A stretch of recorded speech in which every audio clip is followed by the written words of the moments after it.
이 전북이 동학혁명의 발상지 아닙니까? 이 동학혁명의 근본 사상은 사람이 곧 하늘이다. 대동세상 모두가 함께 어우러져 존중하고 함께 살아가는 세상, 그 세상을 꿈꿨던 것이 바로 동학혁명 아니었겠습니까? 이 동학혁명이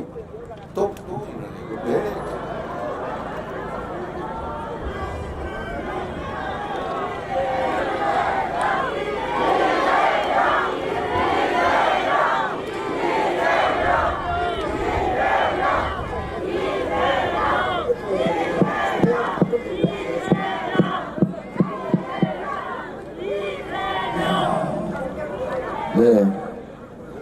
이게 자꾸 시스템이 불안정해서 자꾸 꺼졌다 켜졌다 그러는 것 같습니다. 예, 얘기를 하다 보니까 자꾸 꺼졌는데 뭔 얘기했는지 다 잊어버려. 네. 다시 처음부터 다시 리셋해가지고.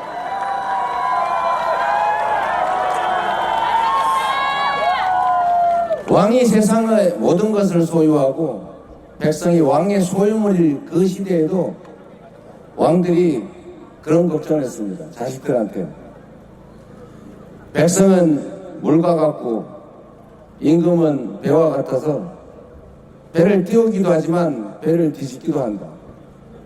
백성을 하늘처럼 여기고 백성의 마음 민심이 곧 천심 하늘의 뜻이다. 이렇게 가르쳤죠. 왜 그랬을까요?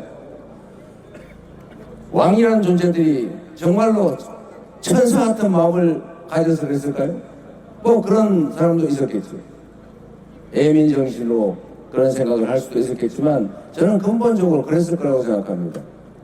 세상을 왕권으로 지배를 하지만 백성들을 탄압을 하거나 아니면 착취를 하거나 백성들의 고통이 커지면 체제가 뒤엎어진다.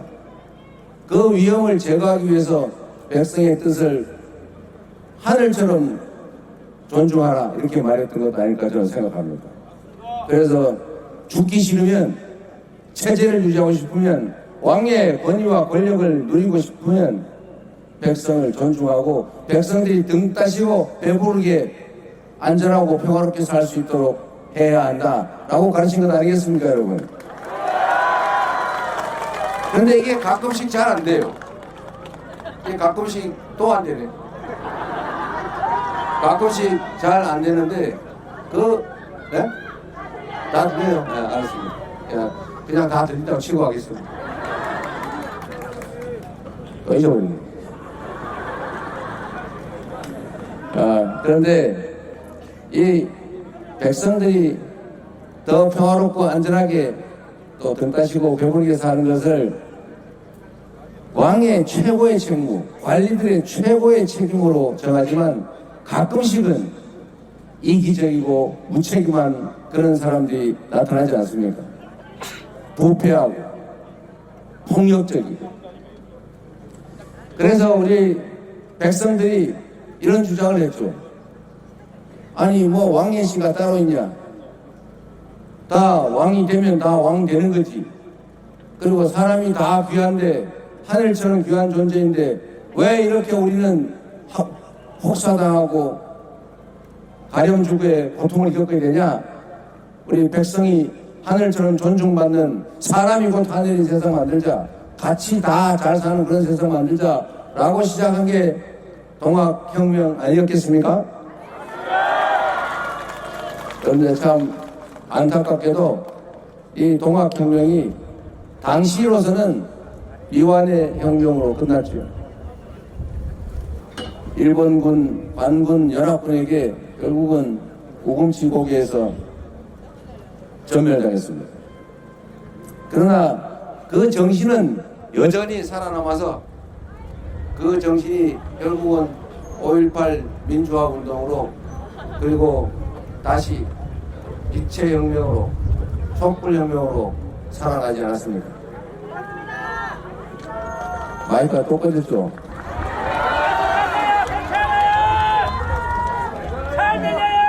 네. 그런데 그 동학혁명의 정신이 결국은 지금 12월 3일 그 내란의 밤에 윤석열 일당이 저지른 비상경 친위 군사 쿠데타를 제압했습니다. 역사 속에 사라져간 동학혁명군들의 영혼이 오늘날 다시 우리 대한민국을 구했다. 맞습니까, 여러분?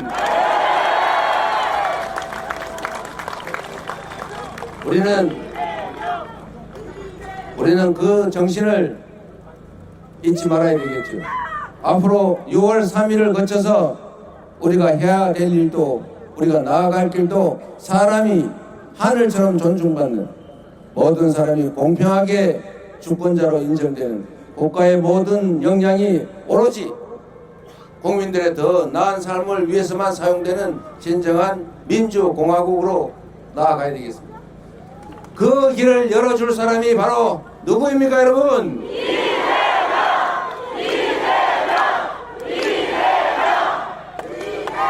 감사합니다. 그런데 그 길을 열어가는 사람은 이재명이 아니라 바로 여러분입니다. 여러분이 이재명이라는 도구를 사용해서 여러분이 원하는 세상을 만들어가는 것이죠. 왕의 시대에도 백성이 나라의 주인이다, 이런 생각을 하는 사람들이 목숨 걸고 싸웠는데, 민주공화국이라고 선포하고 국민이 나라의 주인이고 모든 권력은 국민으로부터 나온다는 헌법을 가진 이 민주주의 국가에서 이 나라의 주인이 바로 여러분 국민 아니겠습니까? 그래서 국민이 주인인 나라, 국민이 행복한 나라를 만들어야 되는 것이고, 그 주체는 바로 이재명이 아니라 여러분이다. 이재명은 여러분이 쓰는 도구다. 맞습니까, 여러분?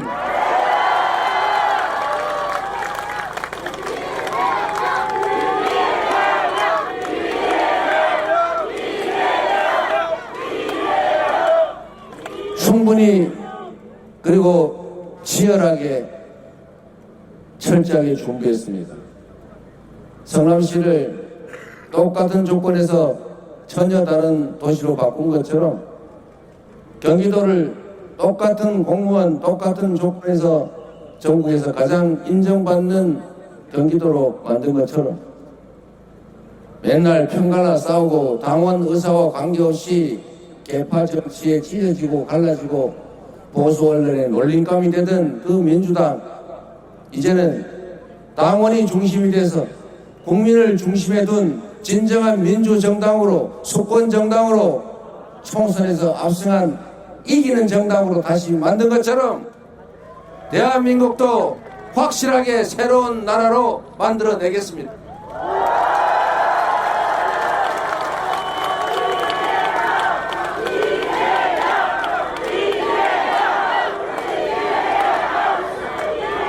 익산 시민 여러분, 그리고 전북 도민 여러분, 먹고 사는 게 너무 힘들죠? 경제가 너무 어렵죠? 대한민국이 사실 산업화와 민주화를 동시에 이룬 전 세계 유일의 국가인데, 그 역시도 우리 국민들의 위대한 저력이 발휘된 것이라고 믿습니다. 그런데 우리가 한때 자원도 부족하고 인력도 부족하고 교육과 기술 수준도 낮을 때 가진 자원이 부족해서 성장 전략으로 소위 몰빵 전략을 했습니다. 특정 지역 수도권에, 특정 기업 재벌에게 모든 자원을 몰아줬죠.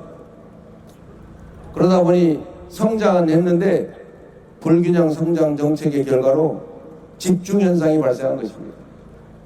한때는 그게 매우 유용했지.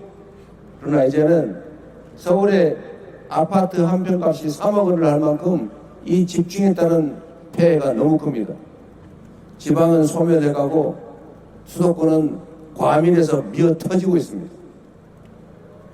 지금 상태로 수도권 집중이 계속되면 이 나라는 지속적으로 성장 발전하는 게 불가능해집니다.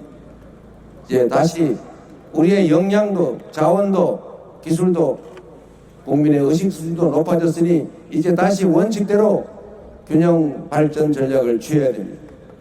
이거는 지방에 대한 배려가 아니라 국가가 대한민국이 지속적으로 살아가기 위한 필수 전략이다. 이해하시겠습니까, 여러분? 당연히 이해하고 있겠죠. 안에서 열받고 있겠죠. 제가 전북을 올 때마다 그 얘기를 듣습니다. 사실 서울에서 저 광주, 전남 가려면 그건 지나가야 되잖아요. 돌아갈 수는 없잖아요. 그래서 먼저 그럼 전북을 들렀다가 광주를 가자. 그러면은 가는 길에 들렀냐 이렇게 얘기합니다.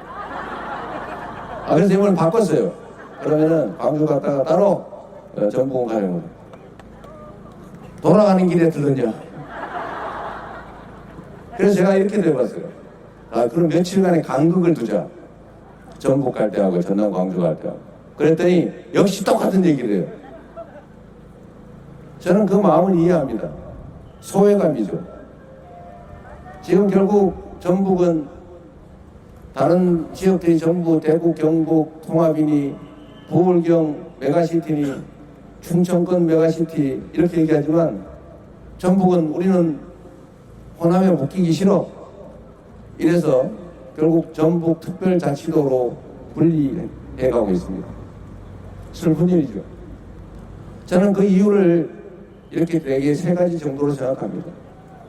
말씀드린 것처럼 대한민국은 수도권 집중 전략 때문에 지방을 소외시켰죠. 이건 사실은 성장 전략의 일부였습니다. 불가피할 때가 있었죠. 그러나 그 결과는 이렇게 참담하게 지방 소멸이라는 것으로 나타나고 있습니다. 그래서 지방은 다른 지역과 똑같이 다 수도권에 비해서 상대적으로 소외되고 차별받게 됐죠. 그런데 여기에 또 하나 있지 않습니까? 이 참으로 못된 일이었는데 제가 경북 안동 출신 아닙니까? 경북 안동 출신인데 제가 지금도 경북 가면은 저 뒤쪽에서 수근수근해요. 그래서 제가 그런 말도 했지 않습니까? 왜 우리가 남이가에 나는 우리에 안 넣어주냐? 나도 거기서 태어나고 먹고 자랐는데 그래도 역시 마음이 그렇지 못한 거 봐요. 저는 그게 그분들의 잘못이라고 생각하지 않습니다. 군사정권이 분할 지배 전략을 한 것 아닙니까? 이 독재자들의 지배 방식의 가장 핵심이 분할 지배예요. 이 국민들을 반으로 쪼개고 또는 3분의 1을 떼내가 쪼갠 다음에 한쪽만 집중 지원하고 한쪽은 소외를 시켜서 싸움을 시키는 거예요. 그리고 힘센 쪽만 자기 편만 잔뜩 지원하죠. 그래서 지금 산업기반들이 사실은 동쪽으로 다 몰린 거 아닙니까? 서쪽에는 농사나 짓고 어쨌든 그렇게 해서 이 호남 지방이 소외됐던 것도 사실이죠. 최근에 와서 일부러 그러는 경우는 없어지긴 했지만 이미 그게 너무 크게 고착화된 겁니다. 그런데 거기다가 그 이중의 소외에다가 전북이 또 호남에 뭘 지원한다 그러면 꼭 광주 전남에만 한대. 그런 생각을 하는 거 아닙니까? 근데 사실인지는 제가 잘 모르겠어요. 사실은 전남 광주도 가면 광주에다 주로 하지 전남에다 하지 않아요. 근데 하필이면 광주가 전남 안에 들어있어요. 그런 차이죠. 어쨌든 전북이 이렇게 삼중의 소외감을 느끼고 있는 것은 저도 압니다. 그리고 안타깝게 생각하죠. 집안에 형제가 싸움이 잦은 것은 너무 많이 가져서 싸우기도 하지만 없어서 싸우는 경우가 더 많습니다. 얼마나 그걸 들여다보고 있는 부모의 마음이 쓰리겠습니까? 똑같지요. 대한민국 다 똑같은 국민들이고 똑같은 지역인데 특정 지역이 나는 버림받아서 나는 배려받지 못해 나는 왜 이렇게 못 살아 라고 생각하게 하는 것 자체가 사실은 국가정책에 심각한 문제가 있는 것입니다. 이제는 바꿔야 됩니다. 말씀드린 것처럼 구체적인 방법들은 여러 가지로 제시되겠지만 이제는 큰 방향을 바꿀 때다. 서울의 수도권, 경기, 인천에 제가 경기도에 시장도 하고 도지사도 했지만 저는 그때도 얘기했어요. 수도권 규제 완화 열심히 얘기하면 저는 그거 안 된다. 국가 균형 발전해야 된다. 그러면 주변의 참모들이 야 그런 얘기하면 탑 떨어져. 또 균형 발전하자 그러면 사람들이 싫어하지. 그런데 여러분 우리 국민들의 위대함이 바로 이런 데 있습니다. 국민들 그렇게 생각하지 않습니다. 제가 성남시장 경기도지사 하면서 수도권 규제 완화에는 언제나 반대 불필요하고 정말로 아무 소용없는 그런 규제야 없애든지 완화해야 되겠지만 수도권을 더 풀어서 더 팽창시키고 그렇게 하면 나라 망한다 라고 제가 수없이 시장 될 때부터 되기 전부터 얘기를 했는데 표 안 떨어지더라고요. 그래도 다 많이 찍어주더라고요. 이 공공기관 지방이전도 사실 좀 비슷한데 제가 수원에 도청이 있지 않습니까? 근데 경기도에 공공기관이 26개인가 있는데 대부분 수원하고 그 근처에 몰려있어요. 제가 거의 안 빼고 전부 다 북부 동부로 다 옮겨버렸어요. 물론 수원에서 이런 얘기 합니다. 수원에서 여기 있는 걸 다 빼면 수원 사람들, 경기도 남부 사람들 화낼 텐데 그렇게 과격하게 다 옮기면 어떡하냐. 그래서 제가 그랬습니다. 물론 노조원들 싫어하죠. 수원에 살다가 저기 의정부 어디 양평 이런 데 가면 좋아하겠습니까? 그래서 제가 설득도 하고 불가피하다.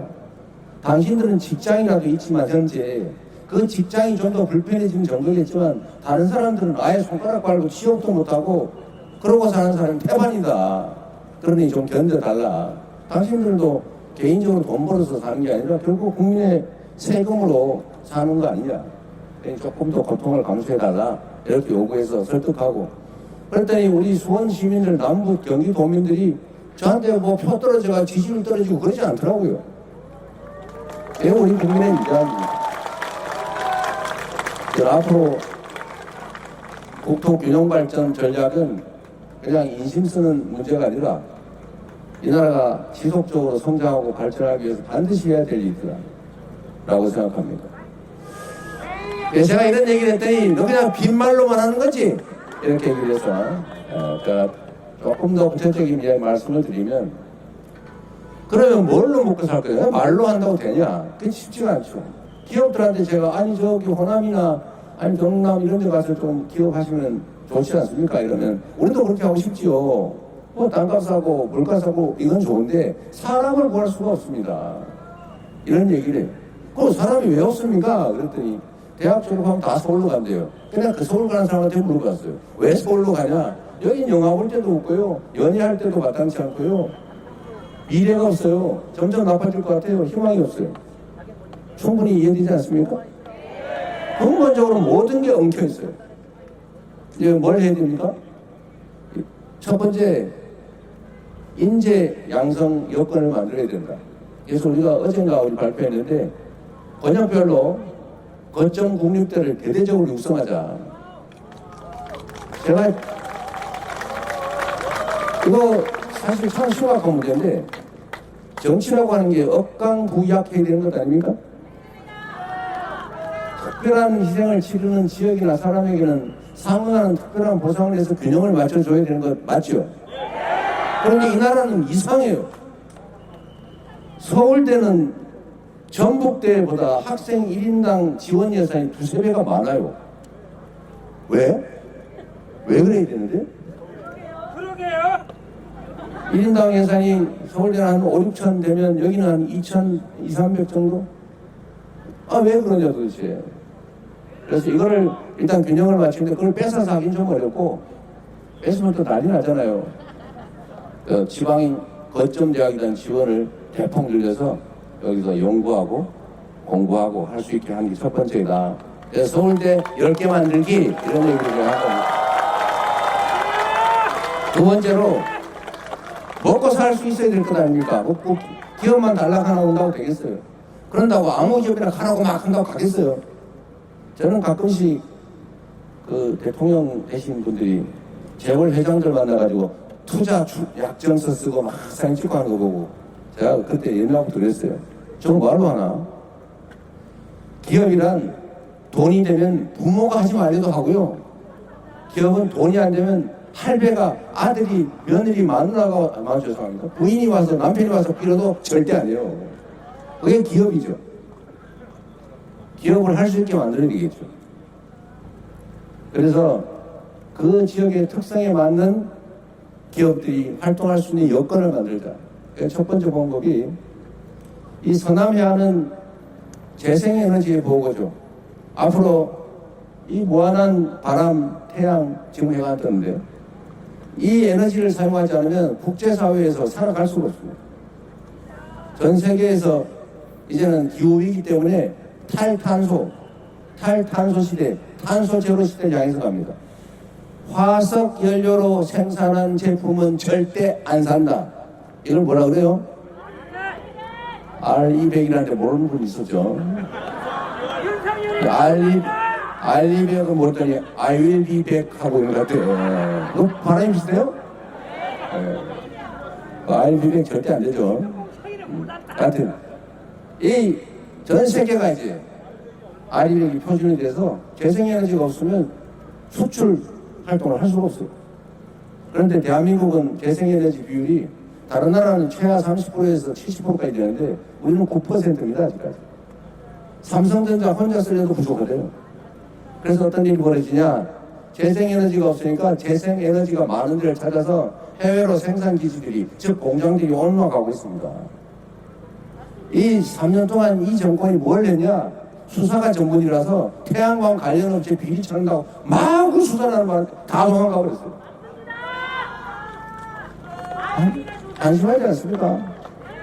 3년 뒤떨어졌지만 여하튼 이제는 재생에너지 사회로 전환을 해야 되고, 재생에너지 산업에 집중 지원을 하면 일자리도 생기고 관련 산업도 생기고 수출도 하고 그러는 거죠.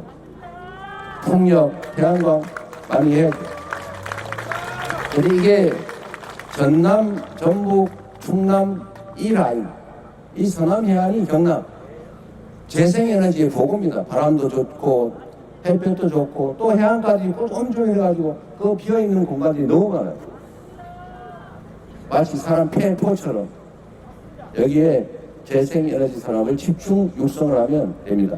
그리고 재생에너지를 생산해가지고 내가 에너지 고속도로라고 표현을 했더니 제가 아무 데서나 재생에너지를 생산할 수 있게 도로를 조밀하게 송배전망을 촘촘하게 깔아줘야 된다는 의미로 고속도로를 했더니 그럼 다 서울로 보내는 고속도로 가는 거야? 이런 오해를 하시는데 그건 아닙니다. 표현이 그렇다는 거죠. 생산지 가격과 수요지, 원거리 수요지의 상품 가격이 같아요? 달라요? 어떤 게 정상입니까? 다른 게 정상이죠. 전북에서 열심히 배추 키워가지고 서울 가가지고 하면 수송비 들고 하니까 당연히 소비지 가격이 더 높겠죠? 그런데 아닌 게 하나 있어요. 희한하게. 그게 뭐냐? 전기료입니다. 누가 맞췄어요? 상품 드릴 수는 없고. 전기요금이 이 송전 비용이 엄청나게 드는데 전기를 생산하는 지역하고 소비지 가격이 똑같아요. 이러면 안 되겠죠? 전기 생산하는데 석탄 발전소 만들고 뭐 원자력 발전소 만들어서 위험하거나 아니면 환경 오염되는 데 사는 사람이 내는 요금이나 저기 멀리서 쓰는 에너지나 가격이 똑같아요. 이러면 안 되겠죠? 가격이 차등을 줘야 된다. 이게 진짜 시장주의죠.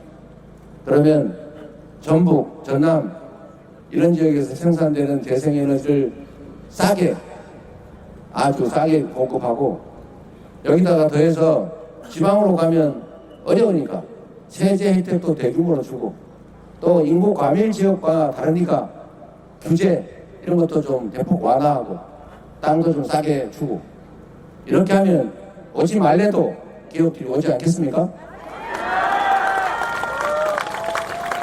그리고 또 한 가지 이 전북 그리고 익산 여기 좀 관심이 있을 만한 일인데 대한민국이 경쟁력을 가지는 요소가 몇 가지가 있어요. 그 몇 가지가 있는데 그 중에 하나가 저는 앞으로 문화라고 생각합니다. 문화, K-컬처, K-팝, K-드라마, K-푸드, K-미용, 뷰티 요새는 K-민주주의까지 이 문화가 전 세계에 엄청난 영향을 미칠 텐데 우리 김구 선생이 그런 말씀을 하셨잖아요. 내가 소망하는 바가 있다면 강력한 군사력으로 외국을 점령해서 식민지로 만드는 그런 걸 원치 않는다. 군사력은 나라를 지킬 정도면 된다. 그러나 강한 문화의 힘을 가지고 싶다. 문화는 누군가를 불행하게 하는 것이 아니라 누군가를 행복하게 하면서도 나도 행복한 일이니 이 문화가 강한 나라를 만드는 게 내 소원이다. 이렇게 말씀하셨어요. 훌륭한 말씀 아닙니까? 대한민국 국민들이 가진 문화적 역량이 엄청나요. 대단한 민족이죠. 전주, 익산, 전북, 호남, 이 예향 아닙니까? 문화의 고장. 이 문화를 산업으로 전환해야 돼요. 지금 일부가 성공하고 있죠. 넷플릭스의 상위권은 다 K-드라마죠. 폭삭 속았수다 보다가 나도 무지하게 울었는데요. 우리 아내 모르게 우느라고 고생했어요. 경상도 사람들 속에 남자가 울면 안 돼. 뭐 이런 저도 이제 별로 동의하지 않지만 그래도 아내 앞에서 눈물 질질 흘리는 게 있어서 그냥 숨어서 말 닦았는데 이게 가장 한국적이면서도 그 온 세계 사람들한테 감흥을 주지 않습니다. 넷플릭스가 이 플랫폼이 우리나라 게 아니라서 별로 남는 돈이 우리가 별로 없어서 그렇지 이제 그런 것도 우리가 만들어야 되지 않겠어요? 그래서 이 문화를 산업으로 만들고 이걸 수출하고 전 세계 한류를 퍼뜨려야죠. 제가 보니까 시간 많으시죠? 외교 영역을 한번 살펴봤는데 우리가 해외 원조 사업으로 그러니까 ODA라고 그러죠. 해외 원조. 우리 원조를 받아 지금 원조를 합니다. 원조 예산이 1년에 6조 8천억이더라고요. 뭔 이유인지 몰라도 윤석열 정권이 왕창 올려놨더라고요. 어쨌든 6조 8천억인데 뭐 특별히 줄일 일은 없고 이걸로 외교 부문에 한류 문화를 확산시키는 방향으로 좀 전환하면 어떻겠냐. 네? 그래서 또 보니까 외교 공간이 전 세계에서 인구 비중으로 따지면 제일 많아요. 뭔 외교 공간이 그렇게 많습니까? 그런데 외교 예산은 매우 적어요. 외교 인력도 매우 적어요. 그러니까 어디 외교 공간만 잔뜩 만들어 놓은 거예요. 관리만 하고 있는 거죠. 이런 것을 ODA 지원 사업과 맞물려서 한류를 알리는 그런 문화 거점으로, 한류 거점으로, 기업 활동 거점으로 만들면 좋지 않겠냐. 이거 하나의 예인데, 하여튼 문화산업이 앞으로는 큰 비중을 차지할 거고, 대한민국이 전 세계를 석권하는, 그야말로 K 이니셔티브의 첫 번째 K컬처 산업이 되지 않을까 싶고요. 그 중심이 저는 전북이 될 수 있다, 이렇게 생각합니다.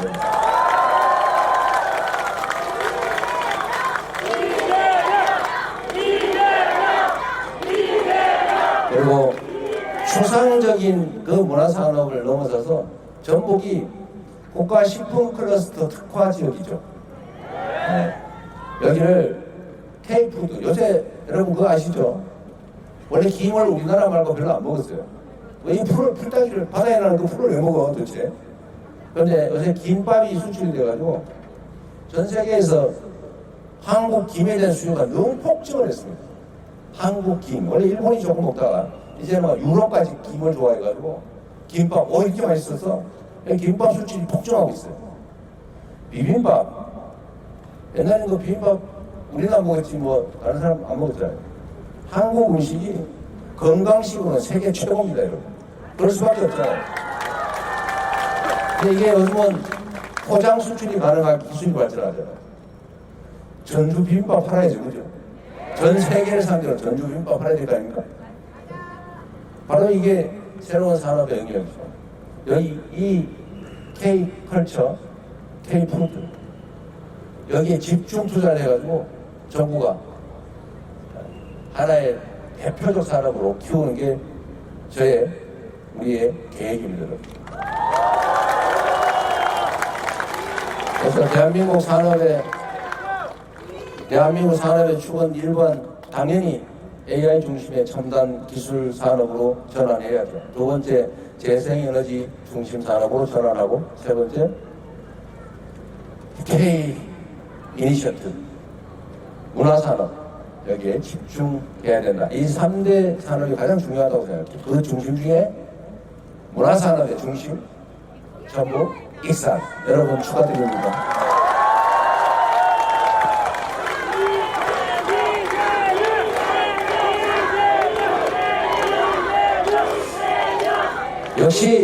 먹고 사는 문제가 제일 중요하죠. 우리가 뭐 특별한 걸 바랍니까?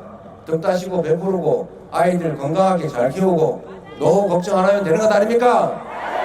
그렇게 만드는 게 정부가 정치가 할 일인데 오히려 국민들이 정치 걱정을 하고 있어요. 이재명과 민주당이 집권하면 최소한 여러분이 나라 걱정을 하지 않게 하겠습니다, 여러분.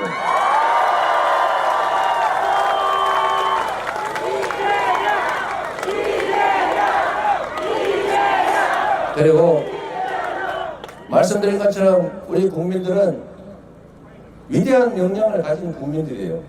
세계에 없는 무혈의 평화혁명을 2번씩이나 그것도 8년 만에 성공하는 이런 민족 국가가 어디 있습니까? 우리밖에 없어요. 이 엄청난 저력을 한데로 모아서 우리가 방향을 잡고 힘을 합쳐서 같이 가면 저는 지금의 이 위기를 이겨내는 거, 새로운 희망을 만드는 거, 대한민국이 완전히 새로운 나라로 가는 거 저는 얼마든지 가능하다고 생각합니다. 그게 출발점이 바로 6월 3일이다. 맞습니까, 여러분? 그리고 그러려면, 네, 감사합니다. 그러려면 불필요한 것들 가지고 에너지 낭비하지 말아요. 저는 정치인들이 다투는 거 당연하다고 생각해요. 정치인들이 특정 국민들을 대표하는 건데 당연히 농민을 대표하는 농민 대표가 저기 수출기업 대표하는 그 대표하고 당연히 싸우죠. 싸우는데 감정 가지고 진짜 미워하고 혐오하고 죽이려고 그러고 밤에 진짜 기회 되면 싹 제거해버리고 그럴 필요 있어요? 그런 생각하는 정치인이 이상한 겁니다. 공적인 일을 하는데 그게 자기 사적 이해관계와 직접 관련이 있는 게 아니라면 그거 뭐 그리 죽일 일까지 있습니까? 그리고 얘기해보고 최대한 좁혀보고 안 되면 국민이 위임한에 따라서 토론해보고 안 되면 최종적으로 다수결로 결정하고 따라주고 또 다른 얘기하고 그래야 되는 거 아닙니까? 근데 제가 여의도 가보니까 진짜 싸우고 있어요. 진짜 미워해요. 우리 대학 선배는 내 전화도 안 받아요. 누군지 모르시는군요. 다행입니다. 네? 이래가 되겠어요. 그래서 정치인들이 싸우는 걸 여러분이 보실 때 저 친구들이 왜 싸우나? 라는 걸 꼭 보아해 주셔야 됩니다. 무조건 싸우지 마 이러면 누가 손해봅니까? 선한 사람이 손해보는 겁니다. 선의를 가지고 제대로 하는 사람하고 악의를 가지고 반칙하는 사람이 싸우면 둘 다 싸우지 마, 둘 다 나빠 이러면 누가 손해예요? 바로 여러분 자신의 손해입니다. 여러분을 대표하는 여러분 대표 선수가 부당하게 얻어맞고 옛날에 그런 거 있었잖아요. 기밀 레슬링 할 때 그 재미로 했다는 걸 나중에 알았는데 병뚜껑으로 찍고 이러면 되겠어요? 어? 그런 침에 막 이상한 거 흉기 숨겨서 막 뒤로 쓰고 안 되죠? 마찬가지예요. 정치도 싸우지 말라고 할 게 아니라 왜 싸우나를 봐야죠. 그래서 잘못된 짓거리 하는 그런 못된 정치인이 있으면 책임을 물어줘야 하는 것입니다. 왜 양비론을 합니까? 양비론을. 물론 그런 경우도 있어요. 둘 다. 그것도 가려봐야 된다. 국민을 대표해서 일하는 공인들, 그 공인들에 대해서 엄정하게 가려보면 좋겠다. 그리고 정치인들이 편갈라 싸우더라도 국민들이 편갈라 싸울 일은 없지 않습니까, 여러분? 말씀드리지만 정치인이란 우리가 쓰는 일꾼들이에요. 우리가 쓰는 대리인들, 고용한 사람들, 우리를 위해서 일해야 될 의무가 있는 고용된 사람들인데 이 사람들이 파란 옷 입고 빨간 옷 입고 싸운다고 아니 이 주인까지 파란 옷 입고 빨간 옷 입고 싸울 일이 뭐 있어요? 좌측이니 우측이니 보수니 진보니 그게 뭔 상관이 있습니까? 물론 가치 지향이라고 하는 거 필요하지요. 이 가치를 제가 무시하자는 게 아닙니다. 현실의 삶에서는, 현실 정치에서는 국민의 삶이 더 중요한 거죠. 오로지 모든 기준은 국민의 삶, 나라의 미래죠. 그래, 김대중 대통령께서 하신 말씀 있지 않습니까? 금과 옥조 같은 말씀이죠. 상인의 현실 감각을 유지하되, 선비의 문제의식을 잊지 말자. 양자가 조화를 이뤄야 되겠죠. 그래서 영남이니까 나는 영남 무조건, 호남이니까 나는 호남 무조건, 빨간색 좋아하니까 뭐 우리 부모를 죽인 원수라도 빨간색 좋아, 파란색, 이런 거 하지 말자는 거예요. 그건 결국 국민들 손에 달려 있습니다. 우리 국민 여러분, 전북 도민 여러분, 익산 시민 여러분, 너무 잘해주고 계세요. 그러니까 좀 더 매의 눈으로 잘 가려보면 좋겠다. 그래서 제가 사설이 좀 길었는데 누구 한 사람 소개시켜 드리려고 그래요. 누구냐면, 저는 이 국민의힘이 정말 진정한 보수 정당으로 자리 잡기를 바랍니다. 그런데 국민의힘은 미안하게도 안타깝게도 보수 정당이라고 지금까지 불려왔는데 실제로 그 내용을 보수가 아니라 수구, 땡통 또는 반동, 이런 이해관계 집단이 불과했어요.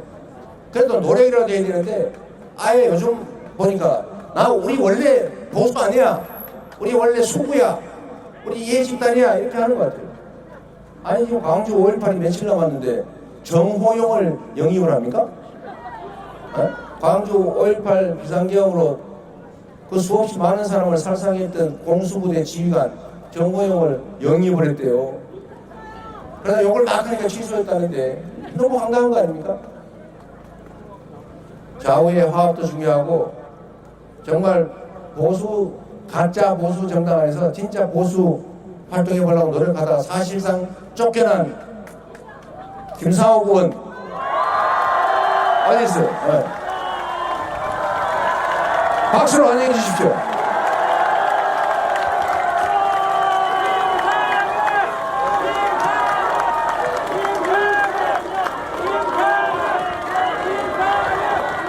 자, 이제 이분이 자신이 가진 보수의 진정한 가치, 합리적 보수의 정신을 우리 민주당 안에서 실현해 볼 수 있도록 우리가 함께 도와주면 좋겠습니다. 1분 스피치 한번 하시죠.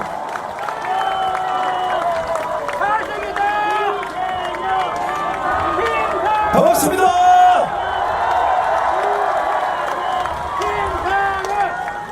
익산에서 이렇게 시민 여러분들 뵈니까요, 힘이 납니다. 대한민국의 미래가 제대로 다시 달릴 수 있을 것 같습니다. 그렇게 해주실 수 있으시죠? 진보, 보수, 우리 진영 얘기 많이 하는데요, 진영 얘기 많이 하는 사람들 특징이 뭔지 알아요? 일 안 합니다.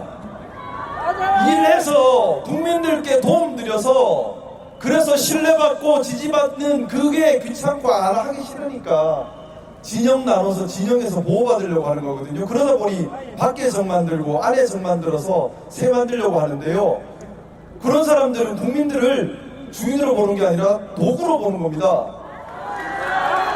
국민들을 주인으로 모시면 진영이 중요한 것이 아니고요, 진영도, 보수 진보는 진영의 이야기가 아닙니다. 기능에 관한 얘기입니다.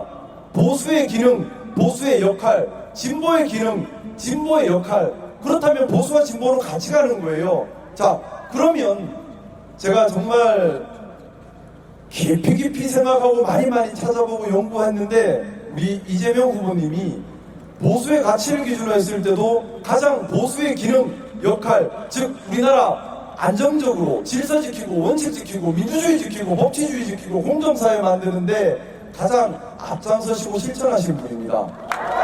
동의하시죠? 또 진보의 기능으로 봐서도 지금 얼마나 시대가 또 변합니까? AI 혁명, 로보틱스 혁명, 세상이 바뀌는데 어떻게 중심 잡을지, 어떻게 길을 개척해야 할지 고민하고 정책으로 내고 계시죠. 그래서 어떻게 보면 참된 보수주의자면서 또 참된 진보주의자입니다. 근데 이건요, 기능과 역할로 보는 거예요. 진영으로 보는 거 아닙니다. 진영으로 정치를 나누는 사람들, 그 정치하시면 안 된다고 생각합니다. 여러분 동의하십니까? 대한민국이 보수, 진보 이렇게 진영 갈등이 아니라 정말 국민을 위한, 국민이 주인이 되는, 국민이 도구가 아니라 국민이 정말 주인이 되는 그런 나라 만들 대통령 누구라고 생각하십니까?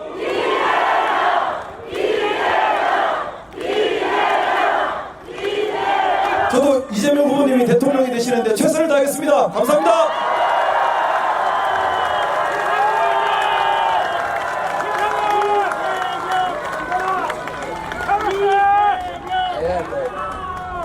네, 우리 김상욱 의원 민주당에 오셔서 합리적인 보수의 가치를 잘 주장하고 실현해 가기를 격려하는 의미로 박수 한번 부탁드립니다.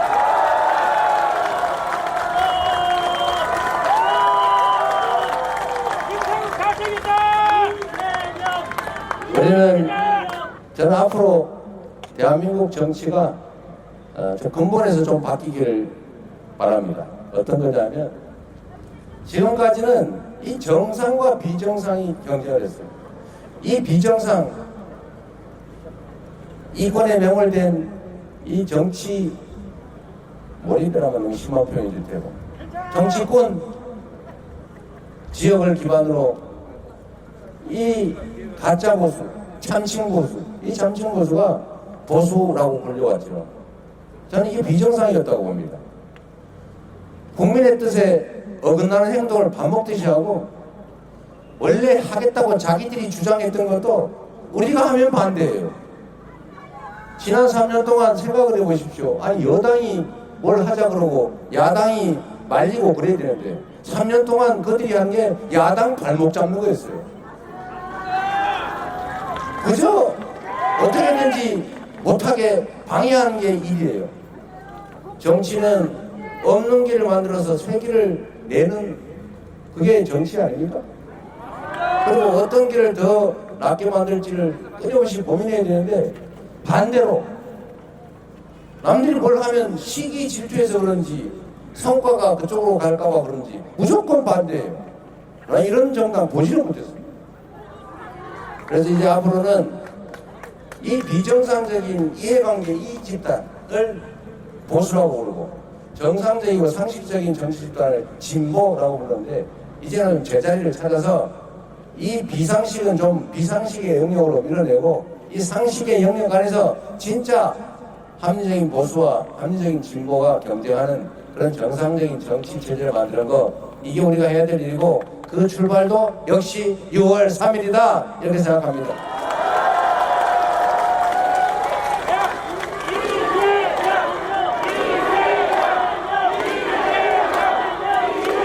그리고 익산에 훌륭한 정치인들 많으실 때 우리 한 병도 안 마시는 한병도 의원님,